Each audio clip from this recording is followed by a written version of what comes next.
सर्वमङ्गलानां सकलनिगमवल्लि सद्फलं चिद्स्वरूपम् सक्रीदो विपरीतं श्रद्धया हीलया वा भृगुवरनरमात्रं तारयेत्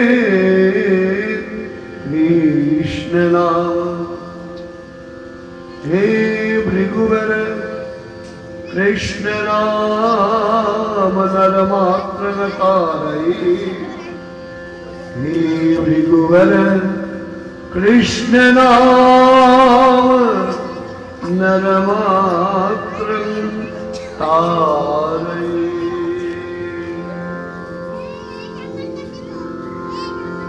श्रीमद्भागवतम् एकादश स्कंध पंचमध्याय 29तम श्लोक। कृष्ण वर्णं दिशा कृष्णं शांगपांगस्तपार्षदं जगैशं कीर्तन प्रावि जयन्ती सुमेधस जयन्ती सुमेधस जयन्ती सुमेधस जयन्ती सुमेधस।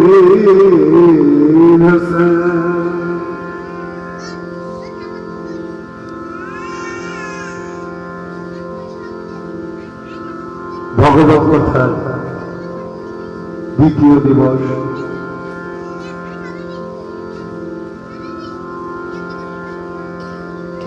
কল্যাণী অঞ্চল অন্তর্গত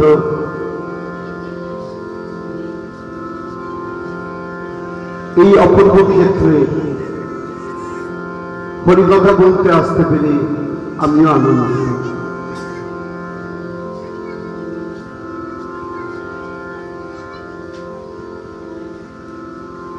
প্রথমে ভেবেছিলাম গ্রামের ভিতর ছোট্ট মন্দির,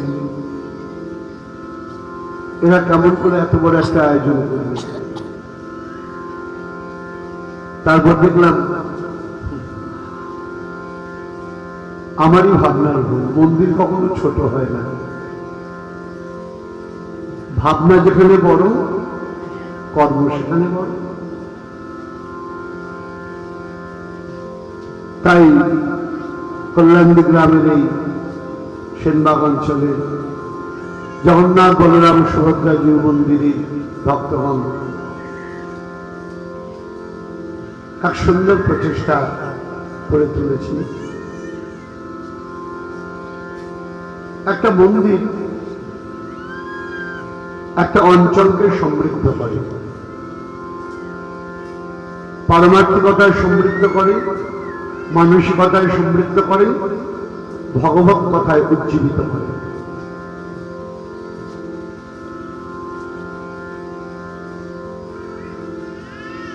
আজকে সেই পারমার্থিক অনুষ্ঠানে উপনীত হয়ে হরিকথা বলবার পরম মহতি সৌভাগ্য মাতৃশ জীবাধন যে লাভ করেছে, সেটা আপনাদের পরম বদান্যতায়।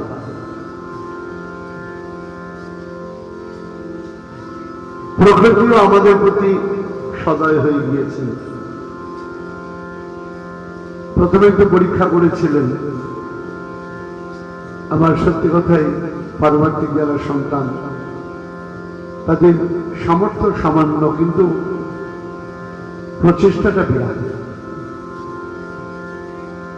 আর প্রচেষ্টা হলেই তো ভগবত স্বরূপকে পাওয়া যায়, প্রচেষ্টা ছাড়া তো পাওয়া যায় না।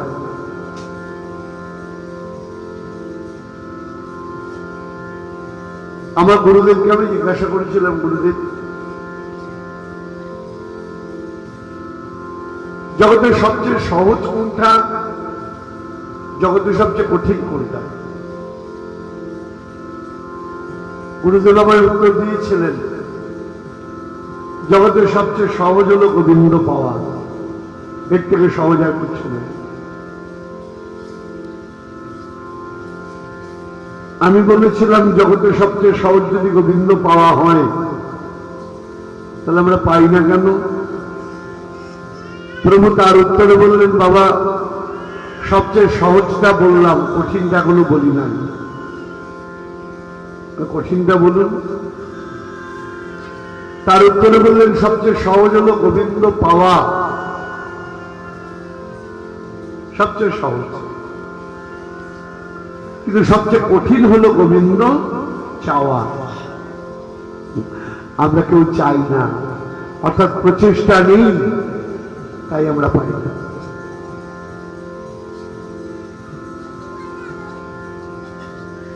একটা চমৎকার কবিতা আছে, সদা চাহিমোরা বিষয়ের সুখ, সুলভ সেসব চাওয়া, হরিকে পাওয়া সুলভ বটে, দুর্লভ তাহারে চাওয়া। চাহিবার তরেই সাধন ভজন, চাহিলেই যায় পাওয়া। আমরা যে ভজন সাধন করছি এটা থেকে পাওয়ার জন্য নয়, প্রভু যেন তোমায় চাইতে পারি। তুমি তো দেওয়ার জন্য দুটো হাত বাড়িয়ে রেখেছ, আমরা তোমাকে চাইতে পারছি না, তাই পারছি না। আজকে আমাদের পাওয়ার দিন। কি পাবো?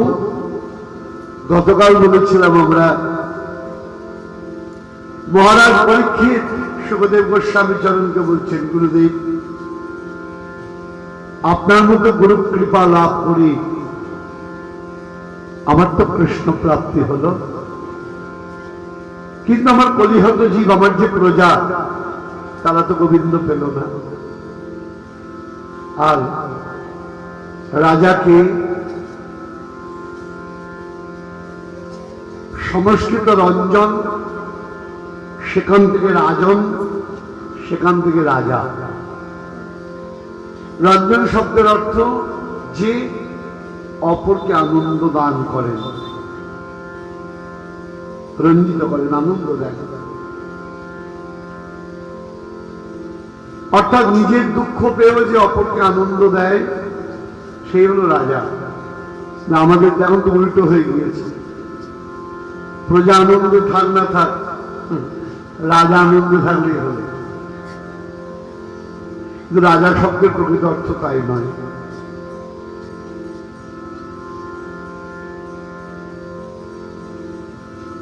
ভগবান শ্রী রামচন্দ্র আপনি জানেন, প্রজানুরঞ্জনের জন্য প্রজাদের মধ্যে কথা উঠেছে, তাই জন্য কি করেছিলেন, নিজের পত্নীকে পর্যন্ত বনবাসে নিয়ে গিয়েছে। অনেকে মনে করেন প্রভু স্ত্রীকে নিপীড়ন করেছেন। দেখবেন অনেক বুদ্ধিজীবী লোক যারা তথাকথিত লেখাপড়া জানে, তারা অনেক সময় এই কথাগুলো তোলে যে প্রজাদের জন্য প্রভু নিজের পত্নীকে জঙ্গলে পাঠিয়ে দিয়েছেন, তিনি পত্নীর নিপীড়ক। ভুল। যদি কেউ একজনকে দুঃখ দিয়ে নিজে আনন্দে থাকে তবে আপনি নিপীড়ক বলতে পারেন।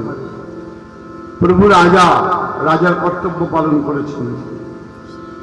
প্রজাদের মধ্যে কথা উঠেছে, এই জন্য তিনি আপন পত্নীকে বিসর্জন দিয়েছেন। খেয়াল করবেন, লক্ষ্মণ ঠাকুরকে তিনি আদেশ করেছিলেন, যতক্ষণ দেবী নিরাপদ হাতে না পড়ছেন, লক্ষ্মণ তুমি আড়াল থেকে তাকে লক্ষ্য রাখবে। লক্ষ্মণ কিন্তু সীতা দেবীকে বনে ছেড়ে চলে আসেননি, আড়াল থেকে লক্ষ্য করেছেন। যতক্ষণ না বাল্মীকি মুনি তাকে নিজের আশ্রমে নিয়ে গেছেন, লক্ষ্মণ ঠাকুর আড়াল থেকে দেবীকে রক্ষা করেছেন। প্রভু আমার তারপরে কখনো বিছানার মধ্যে শয়ন করেন নাই।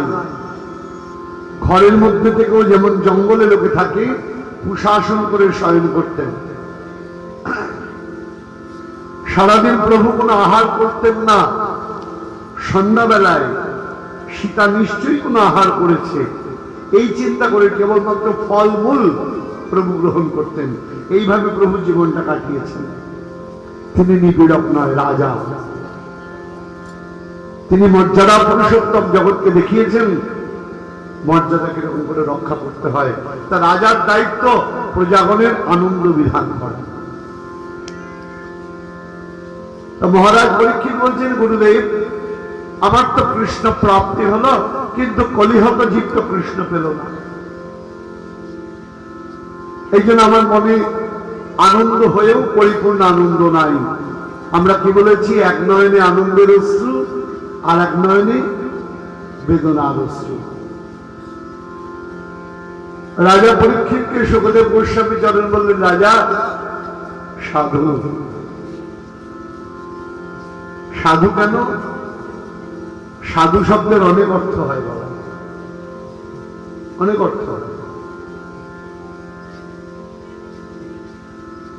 সাধু কে? সাধু চেনা বড় কঠিন, সাধু চিনতে জানতে হয়।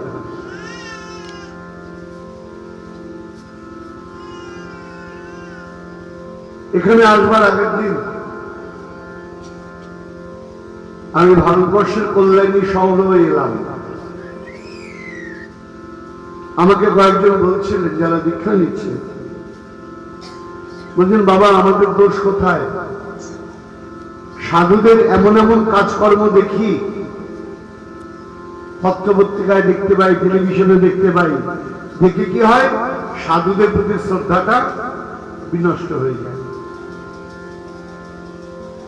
আমরা যেমন বিবাদ করি, ঝগড়া করি, সাধুরাও যদি বিবাদ করে তাহলে কিরকম সাধু?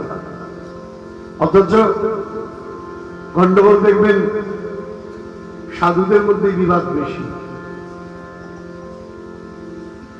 একজন সাধু আমাকে বুক ফুলিয়ে বলছে, প্রভু 14 খান মামলা লড়ছি, উকিলে আমার লগে পারে না।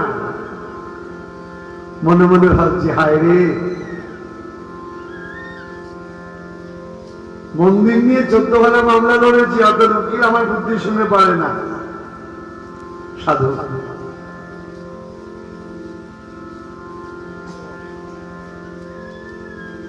আপনাদের বাংলাদেশ থেকে একজন সব ত্যাগ করে চলে গিয়েছে, জায়গার নাম আমি বলছি না, কোন এক বিখ্যাত মঠে রয়েছে। প্রভুপাদের সঙ্গে দেখা করতে গেলেন আমার সঙ্গে। আপনি তো নোয়াখালী অঞ্চলের লোক। প্রভুপাদের সঙ্গে দেখা করতে গিয়ে 1 ঘন্টা আমরা কথাবার্তা বলছি। তার মধ্যে আমার মোবাইল বাজলো 6 বার, আর ওই সন্ন্যাসীর মোবাইল বাজলো প্রায় 16 বার। তা বাবা প্রভু বললেন, কেন ছাড়লি?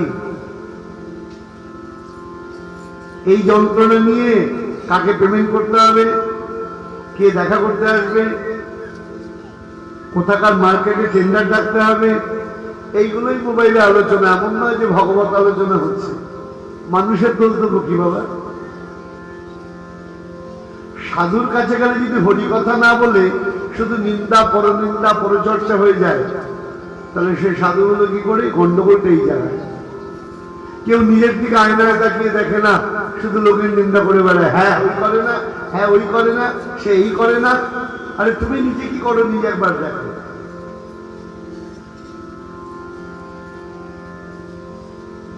আমরা মানুষকে দোষ দিই, মানুষের দোষ কি? তাহলে সাধু কে? এটাই হলো গন্ডগোল। শুধু ওপরের ডেকোরেশন ভালো করলেই কেউ সাধু হয় না। বাংলায় একটা কথা আছে, মন না রাঙিয়ে কাপড় রাঙালে কি ভুল করিবে যোগী। এই সাধু কাপড়টাকে গেরুয়া করে ফেললে মনটাকে তো গেরুয়া করতে পারলে না, তাহলে কাপড়টাকে গেরুয়া করে লাভটা কি হলো?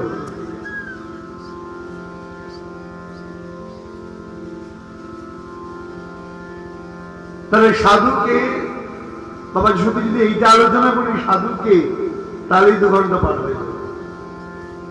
আমাদের এত দরকার নেই, আমরা তো ঝঞ্ঝাট ঝামেলায় নেই। 2 দিনের জন্য এসেছি, আমাদের সমাধান দরকার। আগে বলেছি সাধুর অনেক ব্যাখ্যা আছে, আমি একটা ব্যাখ্যা দিচ্ছি। শাস্ত্র বলছেন সাধুকে সারা সার বিবেক চতুর জ সার। সংসারের মধ্যে ভালো মন্দ জেনে, সংক্ষেপে বলছি, যে মন্দটাকে পরিহার করে ভালোটাকে গ্রহণ করে সেই হলো সাধু। এবং শুধু নিজে ভালোকে গ্রহণ করে না, অপরকে ভালোটা গ্রহণ করতে পরামর্শ দেয়, সেই হলো সাধু। কেন অপরকে পরামর্শ দিয়ে লাভটা কি সাধু?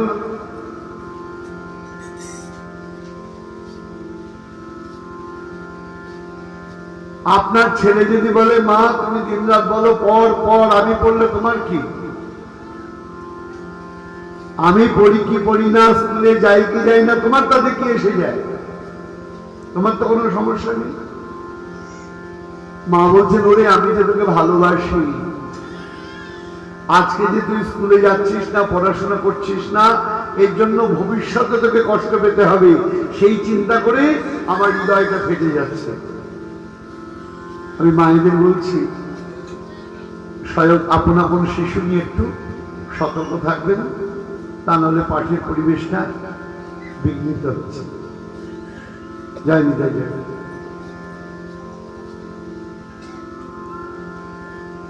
মায়েদেরও দোষ নেই, কি দোষ দেব? কই রেখে আসবে? এমনিতে তো কোথায় যাইতে পারে না। হ্যাঁ, এই কোলে একখান ওই কোলে একখান, কই যাইব? ঘরের কাছে পাঠে শুনবো, তাও তো উপায় নেই, কাকর কাকর আরম্ভ করে দেয়। তবু একটু সতর্ক রাখো, অন্য পিছনে পরিবেশটা নষ্ট হয়ে যায়। তো কারণ অনেক আশা করে আমাকে ওরা এনেছে, দুটো দিন যদি একটু পরিপূর্ণভাবে হরিকথা আস্বাদন না হয়, তাহলে এত বিমান ভাড়া দিয়ে এনে, এত ঝামেলা করে এনে লাভটা কি হলো? আমারও তৃপ্তি হবে না। কারণ আমার তৃপ্তি, আমিও কাল ভোর 5টায় বেরিয়ে এখানে পৌঁছেছি, তখন বাজে 6:30 6:30, তারপর রেডি হয়ে পাঠে চলে এসেছি। হ্যাঁ, তো এই পরিশ্রমটা কখন আমার কষ্ট হয় না? যখন দেখি ভক্তগণের ভগবত কথায় আনন্দ হচ্ছে। তাহলে সাধুকে, এই হলো সাধু স্বভাব। এই জন্য সাধুকে বলা হয় সাধু মাতৃ স্বভাবা। সাধুর স্বভাবটা হলো মায়ের মতো। বাবার আবার রাগটা করে নেয়। কারণ সন্তান জন্ম দিতে পিতাকেও প্রয়োজন, মাকেও প্রয়োজন, কিন্তু এটাকেও অস্বীকার করবে না। সন্তানের জন্য যন্ত্রণা কাকে বেশি সহ্য করতে হয়? মাকে। বাবারা তো গছিয়ে গিয়ে খালাস, আর মা তো নিয়ে পড়েছে বিপদে। তাই যে চেঁচামেচি করলে প্রভুই বকে, আবার উঠে গেলে পাঠ শোনা যাবে না। বাবাদের তো ঝঞ্ঝাট নেই, কোথাও গিয়ে দেখুন হাত ধরে ঘুরে বেড়াচ্ছে।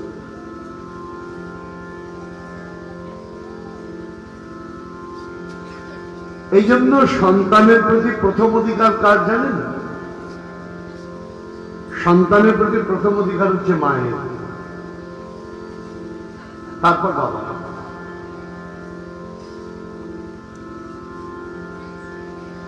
আমি আমার জীবনের কথা বলতে পারি। আমার জীবনটাকে গড়ে দিয়েছেন আমার জগৎ জননী মা। তার কৃপা না হলে পরে হয়তো আজকে আমি এই জায়গায় আসতে পারতাম না। বাবা গুরু গাইড করেছেন, নো ডাউট। ভগবত কথার ধরন, কোথাও ত্রুটি হচ্ছে কিনা সামনে বসে থেকে গাইড করেছেন আমাকে দীর্ঘদিন। কিন্তু লাইফটাকে তৈরি করে দিয়েছেন আমার জননী। আজকে যে রতন কৃষ্ণ গোস্বামী বলে একটা মানুষ পৃথিবীর বুকে যদি সুন্দরভাবে জীবনযাপন করে, এটা আমার কৃতিত্ব না, কৃতিত্ব আমার জননী মায়ের। তাই জন্য বলা হয় সাধুকে মাতৃ স্বভাব বা মায়ের মতো স্বভাব। কেন? মায়ের নিজে খেলে যতটা আনন্দ হয়, সন্তান গ্রহণ করলে অধিক আনন্দ হয়।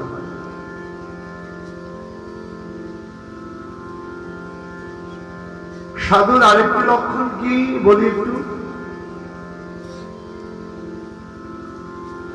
সাধু চিনবেন কেমন করে? যদি বলেন সাধু চিনব কি করে, সেই এক রাজসভার গল্প বলি বাবা, চিনবেন কি বলে?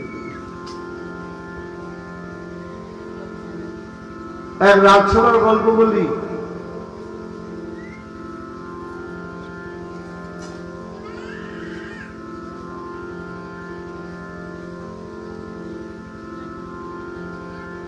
বা রাজসভার গল্প না বলে একটু অন্য ধরনের করি। এক বাড়িতে বিয়ে হচ্ছে, বুঝলেন? বিয়ে হচ্ছে, বর এসেছে ঢাকা থেকে।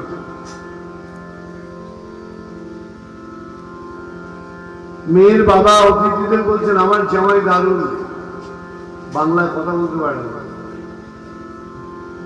কথায় কথায় শুধু ইংরেজি বলে। বলছেন তাই নাকি, বাংলায় কথা বলতে বলে না? বলে বাংলাদেশে বাড়ি, বাংলায় কথা বলতে পারে? বলে না, জামাই ছোটবেলা থেকে কনভেন্টে পড়েছে, ইংরেজি স্কুলে পড়েছে, হ্যাঁ, আমার জামাই বাংলায় কথা বলতে পারে না। এই তো চলে যাবে, হ্যাঁ, লন্ডনে, সেখানে বিরাট বড় চাকরি করে, ইত্যাদি। ভদ্রলোক বলছেন ঠিক আছে, বেশ শক্তপোক্ত ভদ্রলোক, ঠিক আছে, আপনার জামাইয়ের সঙ্গে আলাপ করে দিন একটুখানি, ইংরেজিতেই কথা বলবো।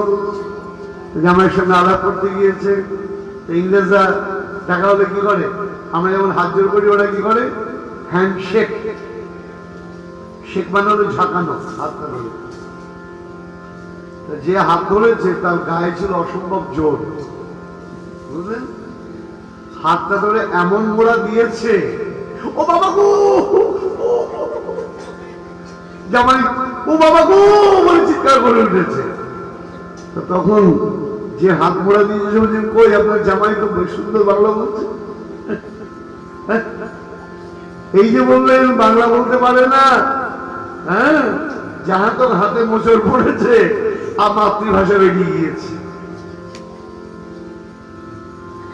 অমনি মাতৃভাষা বেরিয়ে গিয়েছে। তা সাধু চিনব কি করে? বলে মোচড় দিতে হবে, বোঝা যাবে সাধুকে মনে কিরকম। বলে সাধুর গুণ কি?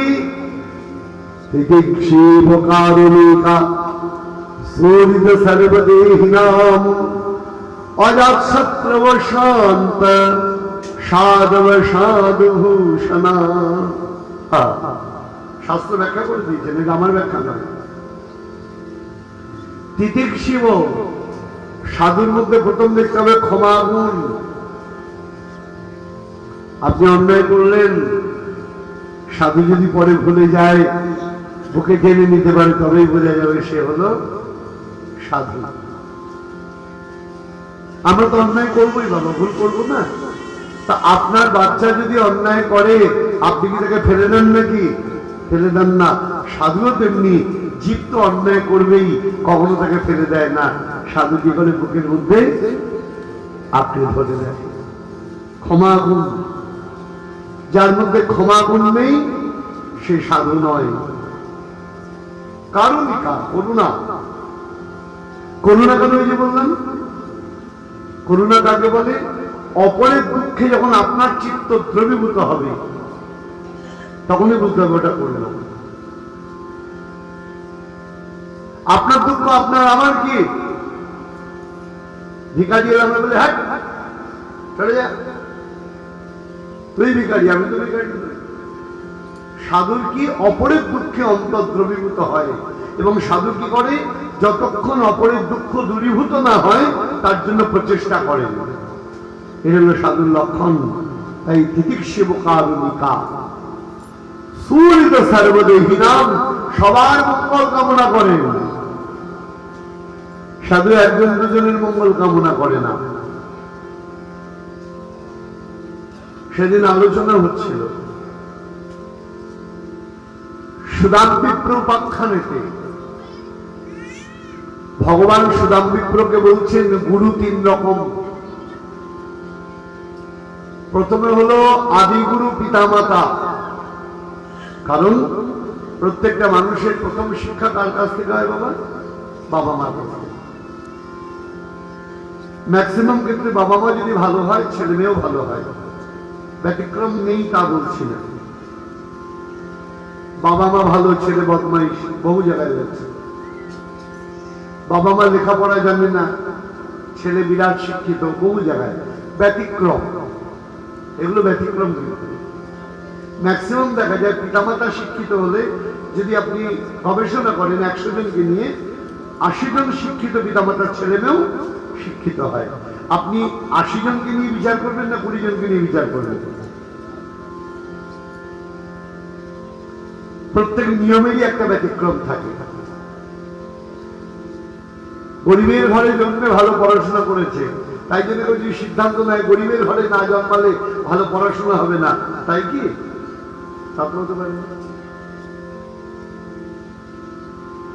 তাহলে দেখা যাচ্ছে এখানে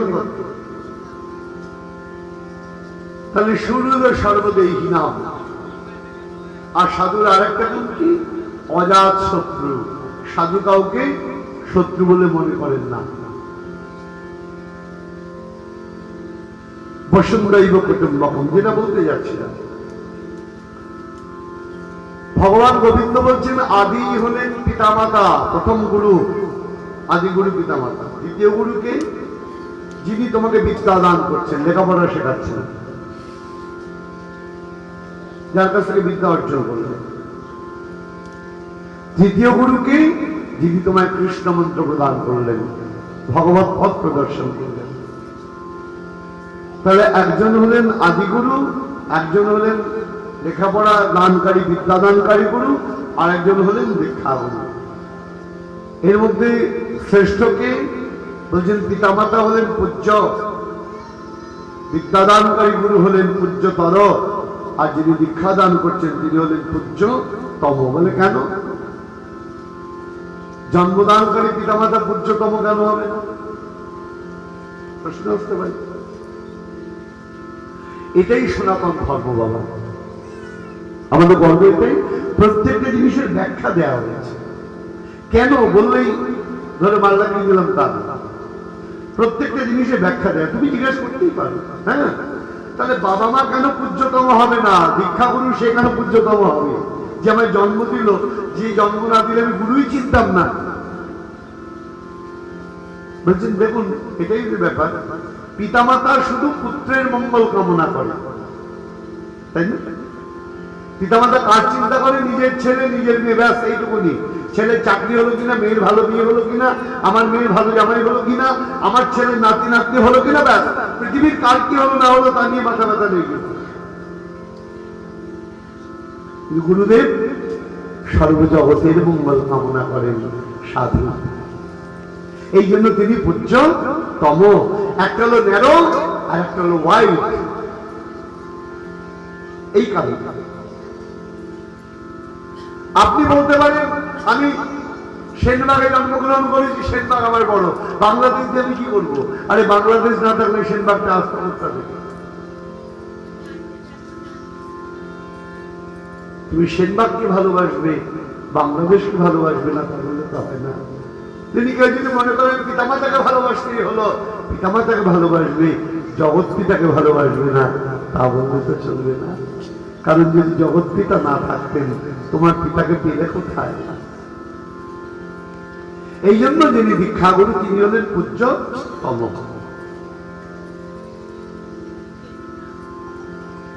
আবার কি আমি পাঠে অনেকবার বলেছি, আজকে আমার ছেলে মেয়েরা বলেছে একটু গুরু নিয়ে একটু আলোচনা করতে।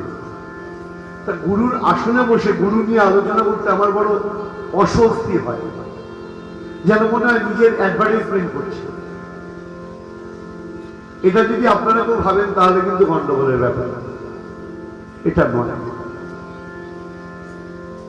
আজকে আমার ছেলে মেয়েরা বলেছে বাবা একটু সদ্গুরু নিয়ে আলোচনা করবেন। আগেই বলি, গুরু কখনো অসৎ হয় না। গুরু কখনো অসৎ হয়? কারণ যে অসৎ সে তো গুরুই নয়। যে অসৎ হবে সে কি গুরু হবে? সে তো গুরু হবে না।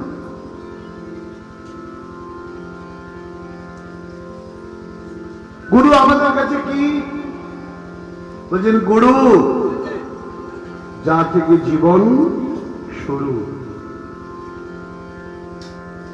যা থেকে ভজন শুরু। গুরুদেব কিরকম? ভক্তমন্ডলী একটা মজা করে একটা গল্প বলি আপনাদের কাছে। সদ্গুরুর কথা হচ্ছে তো, বলে যার ছোঁয়ায় জীবনটা পাল্টে যাবে। শিষ্যরা বসে রয়েছেন, গুরুদেব জিজ্ঞাসা করছেন, বলো তো বাবা, এই জগতে রূপা এবং তামা, তার মধ্যে কার মূল্য বেশি? সব শিষ্য হাত তুলেছে। গুরুদেব বলছেন, বলো। বলে, বাবা, রূপোর দাম বেশি তামার থেকে। তা একজন শিষ্য দূরে চুপ করে বসে আছে। গুরুদেব খেয়াল করেছেন, আরে ও তো চুপ করে বসে রয়েছেন। গুরুদেব বলছেন, আরে তুই কিছু বললি না যে বাবা চুপ করে রয়েছিস? তোর মনে কি অন্য কোনো ভাবনা আছে? বলে, হ্যাঁ গুরুদেব। কি ভাবনা? শিষ্য বলছেন, গুরুদেব, সারা পৃথিবী জানে রূপোর দাম বেশি, তামার দাম কম। এটা বলার প্রয়োজন নেই কারণ। কিন্তু বস্তুর মূল্য নির্ভর করে তার সম্ভাবনার উপরে। সম্ভাবনা নির্ভর করে, অর্থাৎ বস্তুর মূল্য নির্ভর করে সম্ভাবনার উপরে। তামার দাম রূপোর থেকে বেশি হয়ে যেতে পারে। বলে, কি করে? বলে, যদি পরশমণির ছোঁয়া পাই, বলে তামার মূল্য তখন বেড়ে যে যায়। যদি পরশমণির ছোঁয়া পাই, বলছেন তামাও রূপোর থেকে মূল্যবান হয়ে যায় যদি পরশ পাথরের ছোঁয়া পায়। কারণ তামাটা তামা থাকে না, তখন কি হয়ে যায়?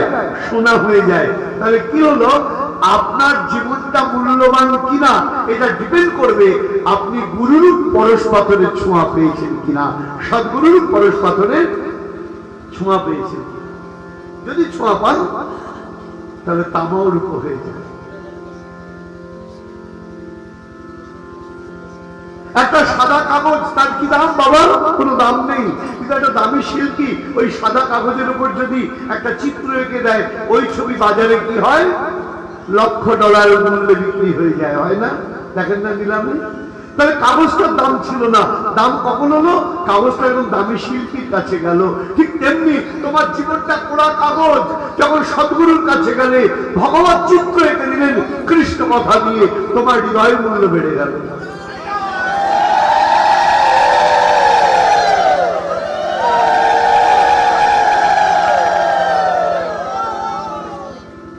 এর নাম হল সদ্গুরু।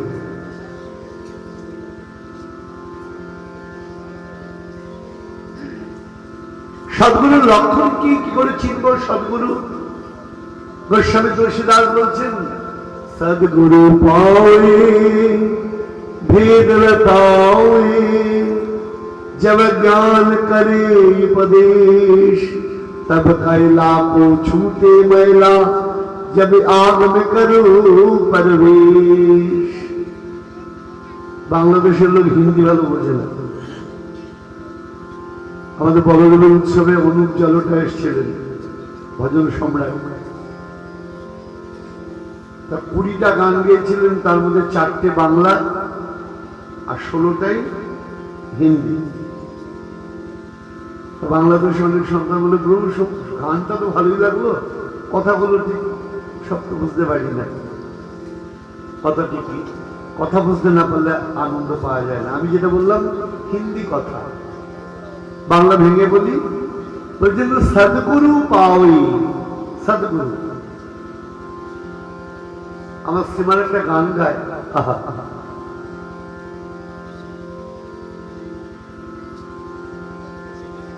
সদ্গুরুর উপরে, सदगुरु की छवि जैसी है, मन में मोह में जैसा है। सदगुरुर ছবিটা কিরকম? হৃদয়তে মোহনকে চিন্তা করলে, ভগবানকে চিন্তা করলে যেমন হয়ে যায়, তেমনি সদগুরুর ছবিটা। কারণ সদগুরুর ছবি মোহনের সঙ্গে তুলনীয় কেন?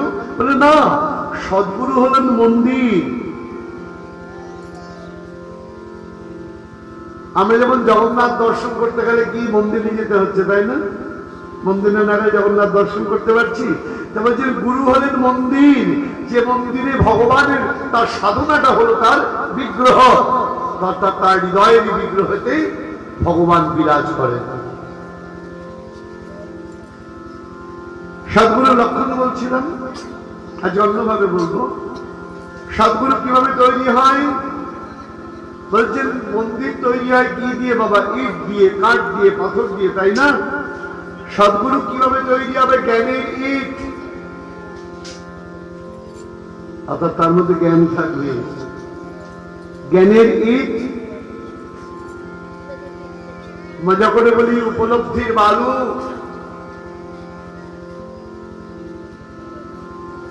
অনুভূতির সিমেন্ট, চরিত্রের সিমেন্ট। কারণ জ্ঞান আছে অনেক। আজকে আমার এক সন্তান এসেছিল আমার কাছে সকালবেলা,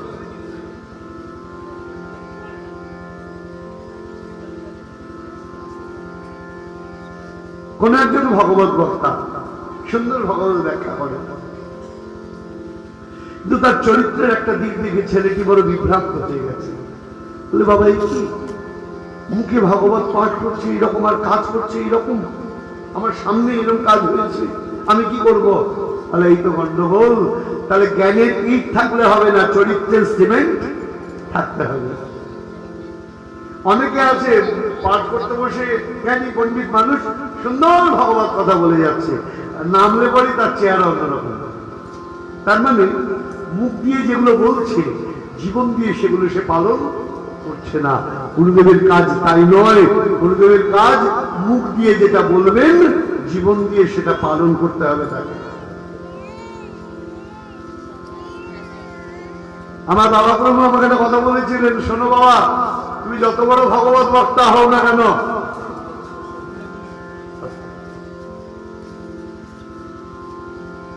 বি কনসাস, সতর্ক থাকবে। যদি চরিত্রে কলঙ্কের দাগ কোনোদিন লেগে যায়, তাহলে মনে রাখবে তুমি হাজার বড় ভগবত বক্তা হও, ওই বক্তব্যের কোনো মূল্য আর তোমার জীবনে থাকবে না। খুব সতর্ক। আমার ভাগ্য, এটা আমার সৌভাগ্য, আমি যেমন দীক্ষাগুরু পেয়েছি আমার গুরুদেব, তেমন আমার আচার্যদেব, যিনি আমাকে বিদ্যা শিক্ষা দিয়েছেন। শিক্ষাগুরু কথাটা বাংলাদেশে পট করে মুখ দিয়ে বলি না, বললেই উল্টো মানে করে। উল্টো মানে বোঝেন তো? উল্টো মানে জানেন? আই ডোন্ট নো গল্প জানেন? জানিস আই ডোন্ট নো গল্প জানিস? উল্টো মানে বলে পাছে আমি বলে ফেলি, খুব কনসাস থাকি। শিক্ষাগুরু বললেই মনে করে ওই যাই কি বলে তোদের দেশে কি বিহারি বিহারি কি সব বলে, হ্যাঁ যাই হোক, আমাদের প্রধানমন্ত্রীর নাম ক্ষমতাধারী কি বিচারি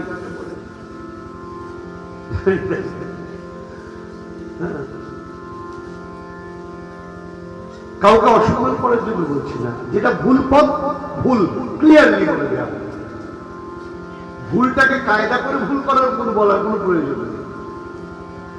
শিক্ষা পাছে বলি ফেলি, এইগুলো ঘুরিয়ে বেরিয়ে বিদ্যা টিদ্যা অনেক বলি। আমার যেটা ভাগ্য বললাম, আমার দীক্ষা গুরু অর্থাৎ যিনি আমাকে কর্ণে কৃষ্ণ নাম দিয়েছেন, তার জীবনটাও যেমন অমল। শ্রীরাম নবদ্বীপে ঘুরে এইটুকুনি আমার ছেলেমেয়েরা যারা বলদেব থেকে এবার বাংলাদেশ থেকে গিয়েছে, প্রচুর অনেক গিয়েছে বাংলাদেশ থেকে বলদেবের 50 বছর পূর্তি উৎসবে। আমার প্রভুপাদের 78+, 78-79 বছর বয়স হয়ে গেল। তার এই জীবনে কোনোদিন একটা দাগ কেউ আজ অব্দি লাগাতে পারে না। কারণ যারা বহু মানুষের সঙ্গে মেশে তাদের দাগ লাগার সম্ভাবনা বেশি। আমার প্রভুপাদ বলেন, বাবা চৈতন্য চরিতামৃতই মনে আছে, সন্ন্যাসীর অল্প ছিদ্র সর্বলোকে গায়, শুক্ল বস্ত্রে বসিবিন্দু জয়ছে না লুকায়। যে কালো কাপড় পরে বেড়াবে তার টেনশন নেই, নোংরা ফোংরা লাগলে অসুবিধা নেই। যে সাদা কাপড় পরে বেড়াবে তাকে অ্যালার্ট থাকতে হবে, একটু যদি নোংরা লেগে যায় ওটাই চোখে জল জল করবে। তাই সাধারণ মানুষ যদি একটা ভুল করে সে ভুলের মাপ আছে, কিন্তু গুরুর আসনে বসে তুমি যদি ভুল করো ওই ভুলের কোনো মাপ নেই। ভয় লাগে। বাবা প্রভুকে বলেছিলাম, বাবা প্রভু কনসাস ছিলেন আমার ব্যাপারে। সৌভাগ্য 4 বার মনে হয় বাংলাদেশে আমার সঙ্গে এসছে, পরপর 4 বার বা 5 বার। পরবর্তী গেলে অর্থাৎ 2011-12 সালের পর থেকে আর আসতে পারে না। তার আগে পর্যন্ত এসেছে। আমাকে বারবার বলতেন, রতন তোমার সবচেয়ে বড় শত্রু হলো তোমার চেহারা। কত শিষ্য বলে, মা কত ছেলে মেয়েরা বলে, তাদের ঘরোয়া ভাবে বলছি, বাবা চুলে কি করেন, রং করে, ডাই ফাই কি করে, সব থেকে গেল, একটু কালার করেন, একটু এই করেন, একটু সেই করেন। এখন অব্দি করি নাই, ভবিষ্যতে মতিভ্রম হলেও হতে পারে। অহংকার করি না। তোমরা বড়দের চরণে এই প্রার্থনা করো যেন আমি জীবন প্রভুর সন্তান, তার মতো জীবন কাটাতে পারি। এইটুকুনি প্রার্থনা করবে রোজ গুরুদেবের জন্য। সবচেয়ে ভয় আমাকে বলেছে, আমার মনে আছে বলি মহারাজ বলেছিলেন, আমার অন্য কোনো কিছুকে ভয় পাইনি, ভয় লোক অপবাদকে। আমি আমার ছেলেদের শিক্ষা দিই, সেখানে ভালো করে উল্টো পাল্টা কাজ করে ফেলে, বললে পরে আবার মানে অজুহাত দেয়, বিরক্ত লাগে অনেক সময়। ছেলে মেয়েদের অ্যালার্ট করে দিই, বাবা কনসাস থাকবে, খুব কনসাস।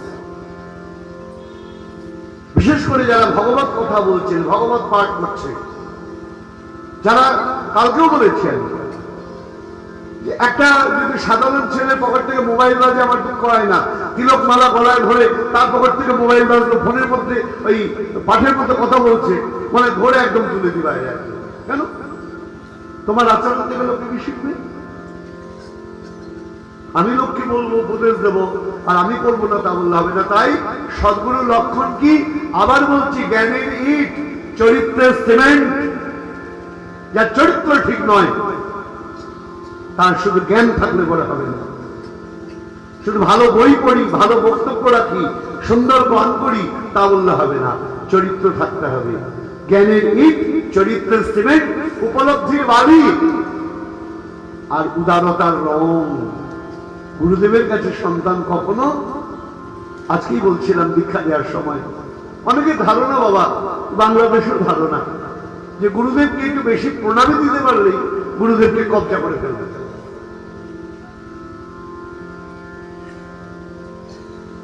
একটু মোটা টাকা প্রণামী দিলে, হ্যাঁ বলদেবের সেবার জন্য প্রয়োজন হয়, অস্বীকার করছি না। ভিখারির মতো হাত পাতি, এটাও অস্বীকার করছি না। কিন্তু কেউ যদি ভাবে এই কথা যে গুরুদেবকে বৃত্ত দিয়ে বশ করা যায়, বিরাট ভুল।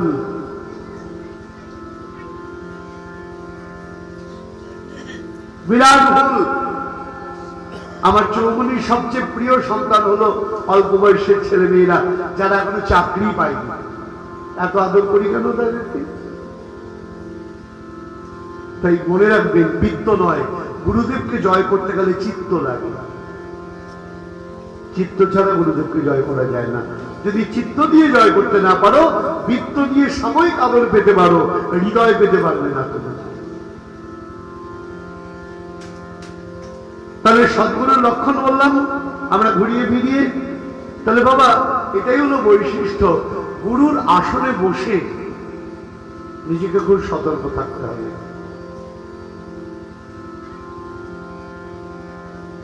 তাই বলছিলেন সাধু মাতৃ স্বভাবা। সাধুর কথা বলতে গিয়ে আমরা গুরুর প্রসঙ্গ চলে এলাম। মায়ের মতো স্বভাব। মায়ের যেমন নিজে খেলে আনন্দ যতটা হয়, সন্তান খেলে বেশি আনন্দ হয়। গুরুদেব বলছেন রাজা পরীক্ষিতকে, সুখদেব গোস্বামী চরণ বলছেন, রাজা তোমার হলো মাতৃ স্বভাব, মায়ের মতো স্বভাব। অর্থাৎ নিজে পেয়েছো, অত আনন্দ নাই, তোমার প্রজারা কলিহত জীব পেল কিনা, তোমার তাই জন্য চিন্তা। রাজা আমারও আনন্দ হচ্ছে, আমি এমন উপযুক্ত শিষ্য পেয়েছি। বাবা গুরু যেমন ভাগ্য করে পাওয়া যায়, শিষ্য ভাগ্য করে পাওয়া যায়। শিষ্য ভাগ্য করে পাওয়া যায়। আমি তো আমার শিষ্যদের থেকে শিখি, জানি না।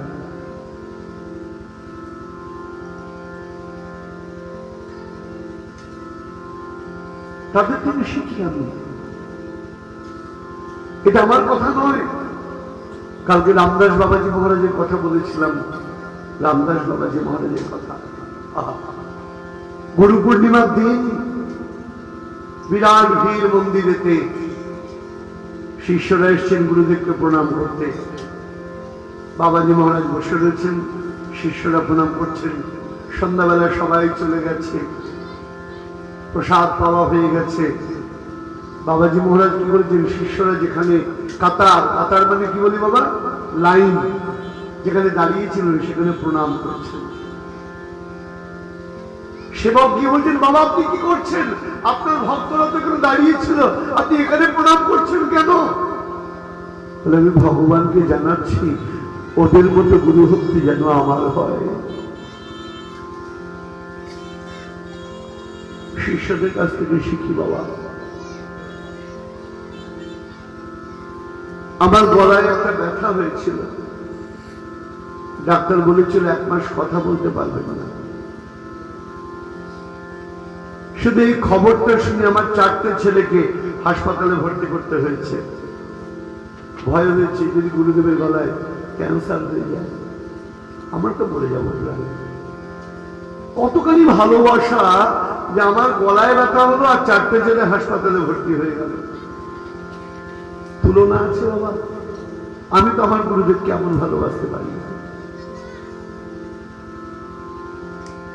শুধু মুখ দিয়ে বলি আয়, কেন আসবো, কখন আসবো, কি জন্য আসবো, কোনো কোশ্চেন নাই। এখানকার ছেলেমেয়েরা গিয়ে শিখে যাকে বলছিল, বাবা আমরা মনে করতাম আমরা বাংলাদেশের সন্তানী গুরুদেবের সেবা করি, আমরা দেখলাম সেবা কাকে বলে। সবাই গিয়ে যার যার মতো ঘর দর নিয়ে ঠিকঠাক ফিটফাট সেবা কাকে বলে দেখে আসবেন। আমি প্রত্যেকদিন গিয়ে তাদের কাছে বসতাম, কেন? শিখবার জন্য। ঠান্ডার মধ্যে নিজের মধ্যে চট পেতে, এমন নয় খুব দুর্বল অর্থনৈতিক অবস্থা, তার মধ্যে শুয়ে গুরুদেবের জন্য প্রাণপাত পরিশ্রম করে সেবা করে গেছেন। একদিন বলেন নাই এইটার অভাব, এইটার সমস্যা। শুধু একটাই কথা, গুরুদেবের সম্মান আমাদের প্রাণ। আমরা জীবন থাকতে প্রভুর সম্মান কখনো নিচু হতে দেব না।